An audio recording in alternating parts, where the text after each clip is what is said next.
হবে যে আসলে মেডিকেলের এই 5 বছর কি কি মানে আমি জানি ওগুলো মানে পার্সোনাল বেঁচে গেছে।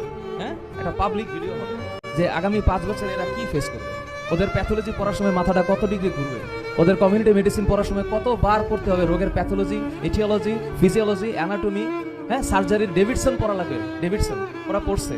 সো এই যে এত ভারী ভারী জিনিস, রোগের যেই কজ, রোগের যে সিমটম, একটা পেশেন্ট আসলে পেশেন্টের দিক তাকে আইডেন্টিফাই করা, তাকে টেস্ট লেখার সময় বুঝতে হবে যে আমি তাকে মারতেছি না বাঁচাচ্ছি, ওই মোরাল পার্সনটা তোমার যদি গ্রো না হয় তাহলে এই সকল আয়োজন বৃথা হবে। তোমরা যদি এই আয়োজনটাকে সাকসেসফুল করতে চাও, তোমরা ইমাজিন করো আজকে 2024 2030-এ গিয়ে তোমার কি হবে। তুমি 2030 ফিক্স করো, তোমরা 2030-র দিকে তাকাও, তোমরা আজকে বাসায় গিয়ে অন্তরে ধারণ করো যে তোমরা একজন ভালো ডক্টর হবা। আরেকটা কথা তোমাদের বলে দেই, আল্লাহর দোহাই লাগে, তোমরা আমার দিকে